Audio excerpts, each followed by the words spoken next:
overheated and we couldn't record on that day. And then there was even times with conventions where it wasn't even a problem, where, you know, we either used Skype or whatnot. Just I a little mean, bit. not I all think, of us like got it, but you know, yeah, we still recorded I something. I think we maybe had more technical difficulties than we've had failed or missed episodes. Part of the joys of a live show. Yeah. Well, So some of those are just lost episodes instead. I mean, those two did work. By the way, my computer had a little glitch in it. I told you everything updated, so I think we went live and then turned off and then went live again on Twitch. So, anyways, if you're seeing us, that's why I'm like pause jabbering and trying to waste time for a second. I was waiting for it to even out, and it finally has. So I apologize for that. But I want to jump into this, and I'm really excited about this next set of comic books. So Woody and I and Alex were talking this week about what we wanted to do. And I kind of just asked Woody, you know, off the cuff, what he was looking at. And you brought up Die. And Right, I said... it was 2 days late making the decision because I thought we were doing another indie book from Emerald City, and I had misunderstood. And this is a book that I had found in a shop in the Comics Dungeon in I think in the Wallingford neighborhood in Seattle, and I just had seen it on the shelf, been seeing it around, and there's something about it that felt kind of weirdly compelling, and I never got around to reading it. I hate to say, it's hard for me to read physical books right now. But then when you were looking for a series, like, well, shoot, the first 5 issues are out. Let's just pick them up in Comixology and see what it's all about. And it is definitely a book which I think was written for the three of us. Yeah, so this is going to be a really good episode for those people that keep telling us that they like it when we talk about tabletop gaming, because this is really heavily tabletop oriented. Right off the bat, you get the essence of this in this book. But we're going to do, we'll just go straight 5 and see what happens from there. There's going to be more coming out. We were discussing how many we wanted to do earlier, so but we all read at least 4. I'm going to throw myself under the bus here. I never got around to 5. There were so many of them, but if I wasn't as busy this week, this would have been an easy one for me to get through, which is just a little telltale sign. So Woody, did you find any history of this, or? I only had time to read it. But it's an odd book because I think the history of this book is the history of role-playing games. Because it's clearly written by somebody who understands the medium, and when I was flipping through it and looking at it, it actually struck me as rather interesting because, like, I've never read a book by Karen Gillan. Karen Gillan is one of the more prominent, I guess, celebrity writers right now in comics, but like, it was interesting because, like, for me, when I want to create a campaign world and put my stamp on something, I like taking things in a new direction. And as Alex can attest, I've taken some things in some really bizarre directions in the past, but like, this guy basically wanted to take all of the classic fantasy archetypes and turn them on their ear.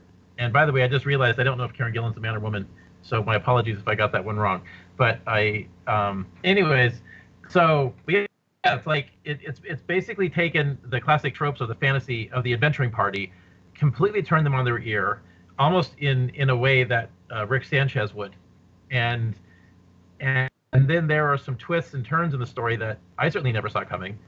And, sorry, Doc, you missed the big one in issue 5. But, like, the big reveal at the end of it was just like, oh my God, that's amazing. I haven't missed. I just haven't got there.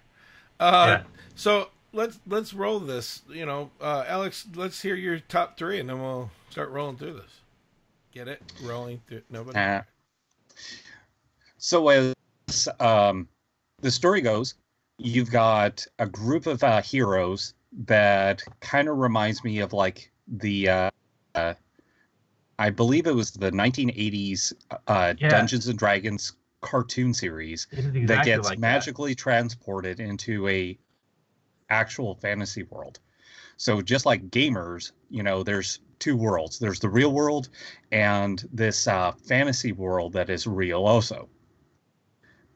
So, for me, it's like, story-wise, I thought there was some really interesting parts that I have seen with other mediums doing it.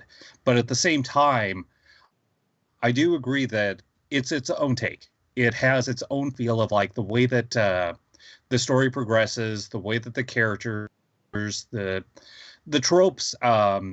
You definitely do see of like the player that says, "Hey, I want to do a cyberpunk character." Yeah, we're playing D&D. Well, I still want to play a cyberpunk character, and then the game master has to like figure out a way to have one of the characters, be a cyberpunk based character in a fantasy world without going into any kind of details or spoilers.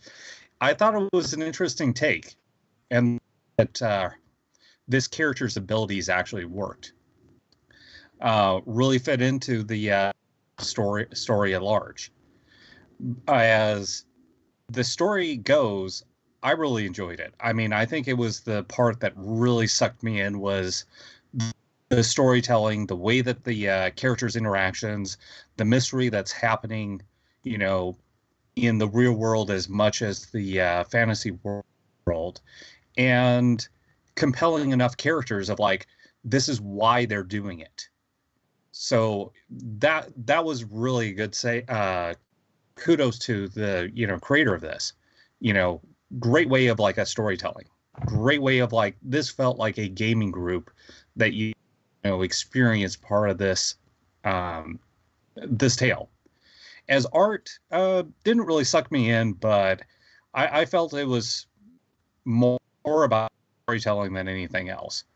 And I did like, as lettering went, that it felt one part journal for the narrator boxes, but also kind of like as narrator as the characters, as also telling you a little bit about the world, but not revealing all the information about it. So what about yourself, Woody? Well, sorry, I was trying to look up the writer. So the story is interesting. Like the part that I kept coming back to was how the classic cleric archetype kept getting turned on its ear, where it was like the relationship, they're godbinders, they're not necessarily clerics, and they have the power to demand favors and power from the gods, but then have to do a favor in return. And the gods can't tell them no, but they still owe the god a favor. And that's kind of like how come they end up being ministering to people and performing religious services. That's how you return the favor. And I thought that was a rather compelling change. But there is like, it also kind of reminded me of the Thunderfrog book that Alex and I do, because in the Thunderfrog story, there's kind of an underlying truth below the story that nobody's caught onto. And like this story is in the same way, is kind of hinting that there is something going on, because periodically you see references to a computer code of ones and zeros, almost implying that this world is not actually a fantasy world at all, and that wherever they end up, there's something else going on, and the people who are there just take it for granted that they're trapped in a world. They don't care. It's like they're in this world, they're stuck there, they don't want to be, and that's just how it is. But they just want to go home, and there's no recognition from their part of what the underlying truth of it is. And I think that that's what the actual mystery of the story is figuring out why sometimes people speak in computer code. And that is something which I find extremely compelling with the story, and is one of those mysteries that would make me want to keep reading. So I looked him up, Kieran Jones. Yeah, okay. Yeah, I thought it was a guy. He's British. Okay. And I guess he used to be a computer game and music journalist before he started writing comic books. So okay. I also thought the dice were rather interesting, because everybody has one. They eventually, like, the dice go away and the D20 comes back, but it's like we don't really know what the relationship the dice actually have to the people, and like, because they have these dice, a basic set of dice for RPGs, but they have no numbers on them, and so what is the significance of those dice? And it turns out that the title of the book actually may not have anything to do with the dice at all, which I thought that was also very interesting. But I mean, there are so many unanswered questions, and the people in the story were just cared so little about it that they just were do anything to go home, and they are gonna have to sit and figure it out if they want to resolve the problem. So the story's really cool. So first off, I disagree. I remember this very clearly. The die represent each person. They have their own die. Mm-hmm. They represent them in the game. Sure. And they bring it up many times that D20 is Saul's die. They keep saying that. Yeah, absolutely. But so it's the only one. That's a significance in and of itself that I don't think you should get away from, because it makes the story very interesting as you see the die as they come up in each one of what they mean. And I love this story. I would love to play this game. I'm not going to lie. I would love to play this as a tabletop game as a player. I love the uniqueness in that, what Alex was saying, usually if you want to do cyberpunk but we're doing like heavy medieval fantasy, it's hard to put those two together because they are different genres. But they did it in such a way that I thought was really unique, that the cyberpunk person's actually the rogue of the party, and they tell you about that in the book. But the way that they have to activate their powers is super unique. Like you mentioned, like the cleric makes deals with the gods, or trades, or owes favors, or whatever they want to call it. But hers was, she needed fair gold and like cashes in. I love that it's cashed in. That's the part that I love the best. Like she cashes in on her powers, but then the gold turns to dust when it kind of runs out and blah, blah, blah. It starts over. These are really unique ways to look at a tabletop game. And obviously somebody who's played a lot of tabletop games, because I'm seeing Dungeons and Dragons keeps coming up. Oh, yeah. Well, it's like, especially how you were saying, it perfect makes sense of the creator of this being somebody that sounds like not only was he a tabletop gamer, but he also had that kind of computer gamer kind of feel to it also, where he's taken inspiration kind of from both. You know, some of the tropes that are within Dungeons and Dragons and other tabletop ones, but also some tropes that would be within, say, oh gosh, I'm trying to think of a good example at the moment, but like Arcanium, or not necessarily Diablo, but well, to maybe a certain regard Diablo, where like your character progresses and the type of feats, abilities that you get, you know, you could really see within the character here. Well, and it was definitely a unique twist. So like how they actually did their stuff. They make it like they keep saying Dungeons and Dragons. They keep coming back to Dungeons and Dragons, and there's a lot of relatable things there. But this really feels like somebody converted Shadows, or why am I drawing a blank? You guys play it all the time. We've talked about this. No. Remember what's the books? Oh man, why am I drawing a blank? I should not be doing this. I know them all. The game system that somebody bought the rights to. That's why there's no actual comic book for them yet, because they you're thinking of Shadowrun. Shadowrun, thank you. Yeah. Yeah, I don't see a Shadowrun. No, this feels like Shadowrun using its dynamic rewritten into a D20 system. That's what it feels like. Like you have to mash up that kind of stuff. I've played I know how to do 100 of them. I played like 200 of them. All of them are unique. Some of them are fun. Some of them are not. But I like that this is more like a level-less system. It doesn't feel like somebody's more powered than another person. It's like they have all their abilities. They just have to figure out how to unlock them. And, somebody's getting a phone call. Oh. Ignore that. And then... But, like, I like that there's a grief night in it. Like, you have to do something. So it's not these they're almost godlike. You find out that he's super strong, but he has to do something he doesn't want to do. And then, everybody has their thing. At the end of these comic books, they actually explain them. They've been doing them one at a time. Like, the first one was the bard-like person. I can't remember what the comic book called that lady, but she can manipulate everybody's feelings. Diplomat? No, Dictator. Dictator, that was it. Yeah, and she just affects people's feelings to get them to do stuff. But she can use her powers to make the Grief Knight sadder, so that he has more power in his sword and blah blah blah. I love that as just a tabletop thing, and the story kind of sucked Yeah. me in too, because this wasn't the same old Stranger Things kind of thing where the kids get locked between two worlds and blah blah blah. This was like, it's an adult game, we're going for it.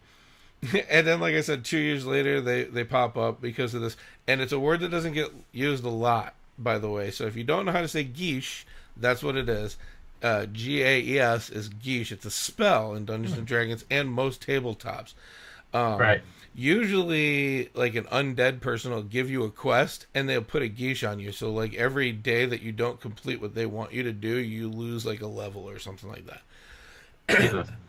But I like that they were compelled to tell everybody that they couldn't talk about it, because that was Yeah. a unique part of the story when you first start off the story. I thought I was going to be like, it's a trope kind of thing. I like the art at the very beginning, the way they did the cover, the way they get into, the way they do arts. There's a lot of reds where there doesn't need to be, a lot of yellows where there doesn't need to be, but it makes it really unique, and it doesn't take away from the overall adventure or the book itself. I just found it a really unique artistic style. I want to mention actually about the beginning of the book too. Like, the first issue was something I found very hard to read, and it was kind of boring, and like most of it was just, oh wow, when are we going to get off the story? And then you get to the last little bit, and of course like they end up back in the fantasy world, which is, and it's one of those books where I could see somebody picking it up and dropping it, like I did. Like I had to come back to the first issue because it wouldn't have sucked me in if I hadn't had to read it for the show. And so it's like, it's interesting that nothing really happens in the first issue except character development, and it's actually kind of hard to keep track of all the characters because of you get to know them as kids, and they do the age jump, and you see them as adults, and it was very hard to follow it all.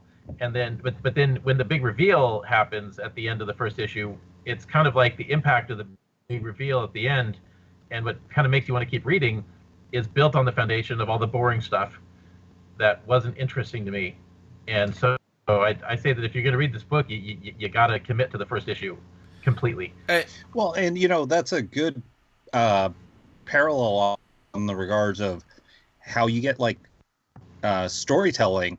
You need that payoff, and I think it would completely falter onto itself if you didn't have that payoff of, like, you need these steps to understand what's going on, opposed to just like going in, starting the story with like a battle scene, or doing kind of the trope of, okay, this is what's going on currently, how did we get here? That classic thing of, we start in the present day, and then one of the characters does the storytelling aspect of saying, okay, when we were kids, we did this, and then build it up.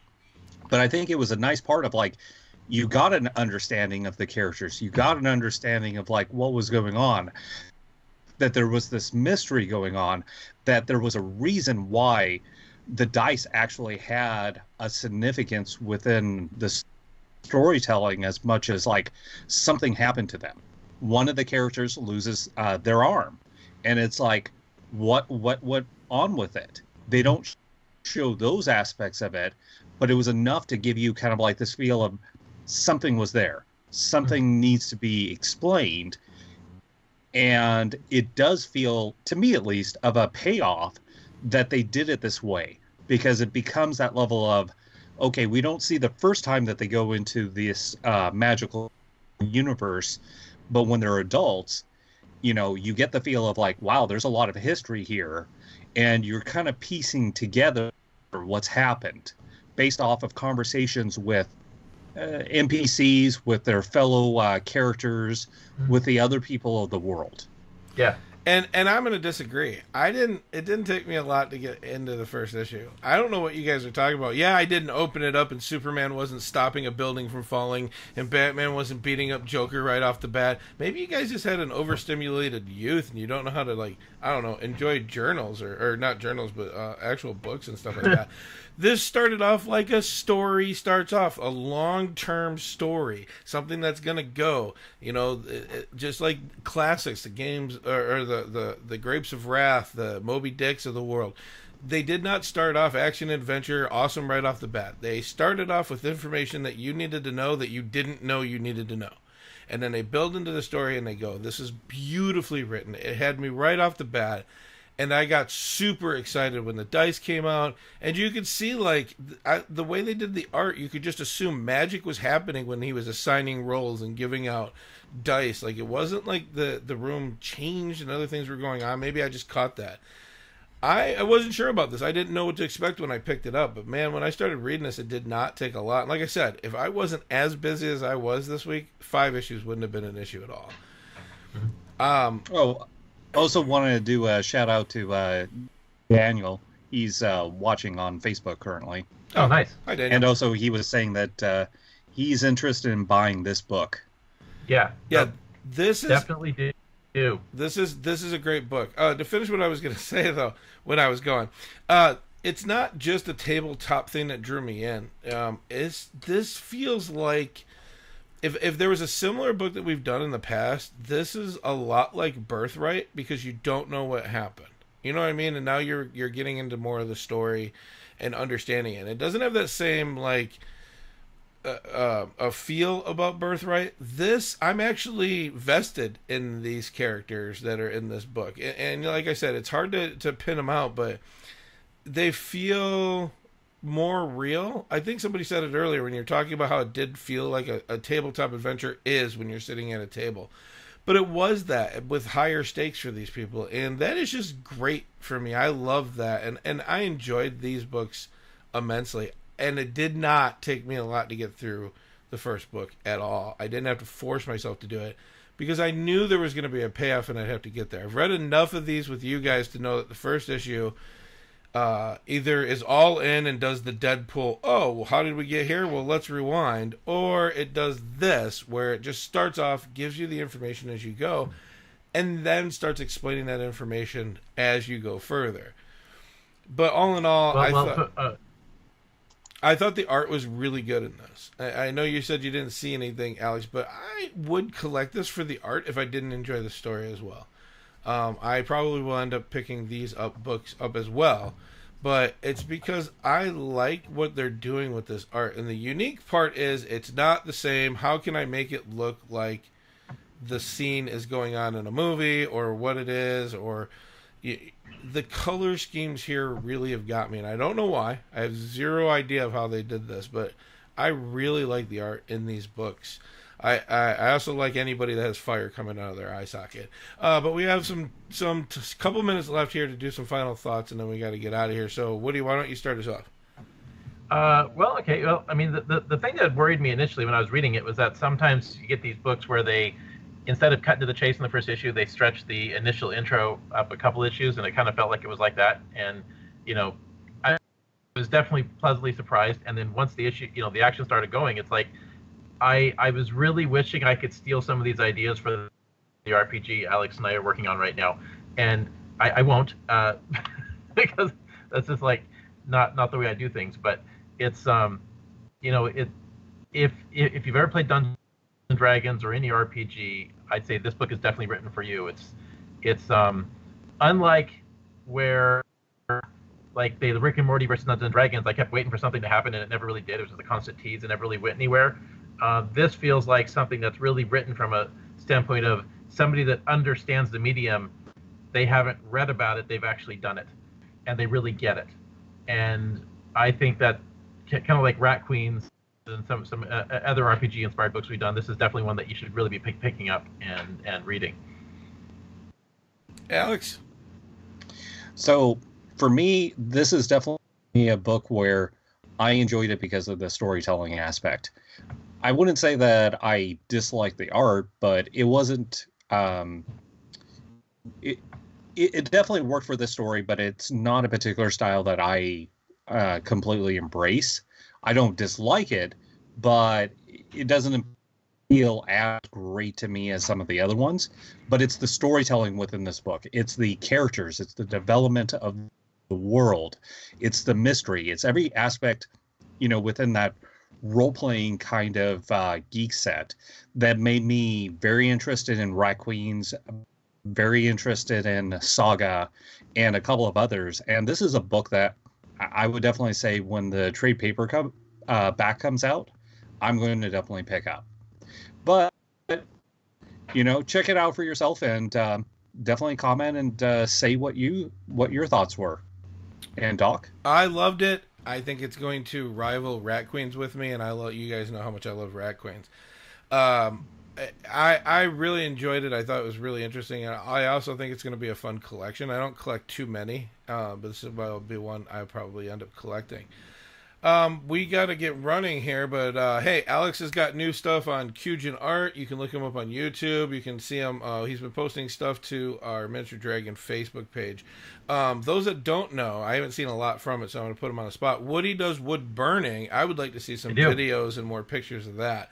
So we need to get that rolling. Type in Woody Burns Wood into Facebook, and you see most of my stuff right there. So we need to get you to do just like what I did. The one that I posted today. Yeah. Was taking your example, Doc. So, as you can see, I made a little rig, and I have a thing for my camera / whatever device, so that I can record directly on a piece of paper, and that's what I did for the one that just came today. Yeah, we need you to do something like that. You got to get some of that. You can check out. If I could do it. You could. That's true. If Alex can do it, anybody can do it. No, not every week. Just I'd like to get some videos of you doing that. You can check out videos of mine if you look up Doc's Wand Emporium on YouTube, or just go to docswand.com. I'll get some of the videos up there. We're all doing something artistic, and we're all doing it our own little way. As always, though, go check out miniaturedragon.com and all the other accessories that come with that.com. Cyber Symbiosis, I saw some new stuff coming out. There was something else that you were working on. I wish we had more time. We'll definitely talk about it more time, so you're going to have to put that in the back burner because I got to run. But check out our art. Go check us out. Follow us at the little things below each of our things that I put out there on Twitter, or you can find us on Facebook. As always, read more comics. Live your dreams. Keep it nerdy. I went out of order, but that doesn't matter. Love you all. Bye. Bye.